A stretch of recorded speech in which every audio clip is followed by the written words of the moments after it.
l'enfant, les petits trains de bois peinturlurés rappellent par leur naïveté et leur inconfort les premières voitures que connurent les contemporains de Louis-Philippe.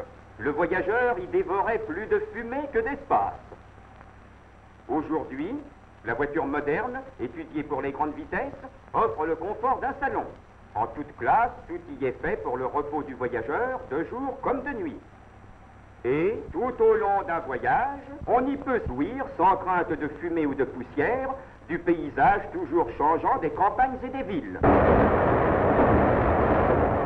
Les gares se sont dégagées de la suie et des poussières. Conçues pour que le voyageur y trouve au départ comme à l'arrivée tout ce qui peut lui être utile, leurs vastes halls, clairs et propres, toujours animés, sont l'antichambre accueillante des horizons nouveaux. Les bureaux urbains de renseignement se chargeront de l'organisation d'un voyage d'affaires ou de tourisme. Il ne reste plus aux voyageurs qu'à gagner la gare. Le train, confortable trait d'union, l'emmènera au soir tombant, laissant, loin derrière lui, les nuages bas et la pluie monotone.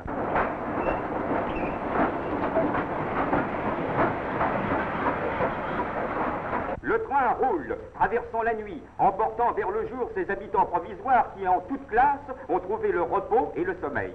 La nuit passe vite et l'espoir d'un beau matin la fête heureuse.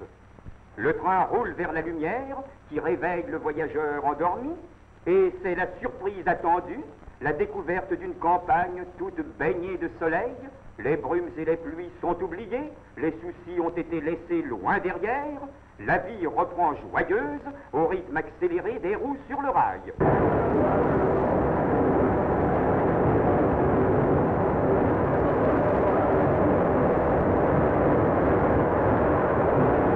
Comme chez soi, l'eau est bien chaude, la barbe vite expédiée. Il faut sortir du compartiment, aller respirer ce clair atmosphère.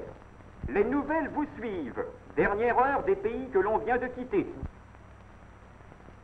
Les joies engendrent l'appétit. Le wagon-restaurant confortable vous offrira ce que vous désirez. Et en plus, ces larges baies, vastes regards sur les sites traversés, permettent de jouir du panorama des campagnes ou des côtes. Le menu y est copieux et satisfait aux appétits les plus exigeants. Le service impeccable assure l'ordonnance parfaite d'un bon repas. Les bagages les plus volumineux suivent le voyageur. Puis le train partira pour un nouveau voyage, non sans avoir fait une toilette complète, par les procédés les plus modernes et les plus rapides, assurant un parfait lavage de toutes les parties des voitures exposées aux poussières du voyage. Soucieux d'assurer le confort maximum aux plus petites bourses, les chemins de fer ont créé les wagons-bars. Un service parfait y est assuré aux voyageurs qui peuvent s'y rafraîchir et s'y restaurer à des prix très modiques et dans des conditions parfaites de confort. Pour établir les liaisons les plus rapides avec les paquebots, le chemin de fer met en service des trains en correspondance avec les départs ou arrivées de paquebots. Déposés aux abords de la passerelle, les voyageurs, sans perdre de temps, peuvent embarquer quelques minutes avant le départ du transatlantique. La mer seule, en attendant la mise en service des ferry-boats en construction, arrête le rail que prolonge le paquebot vers les plus lointaines contrées. Dans les liaisons rapides à courte distance, les réseaux ont mis en service des autorails qui jouissent de la plus grande vogue, motivés par leur confort et l'agrément de voyager comme dans sa voiture, mais beaucoup plus rapidement et plus sûrement.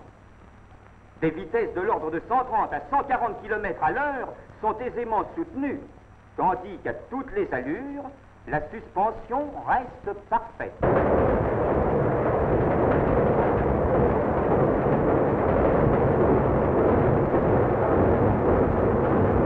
Relation idéale et pratique vers les plages ou les campagnes pour tous ceux qui disposent de peu d'instants et ont besoin, dans un laps de temps très court, de se reposer et de faire provision d'air et de lumière.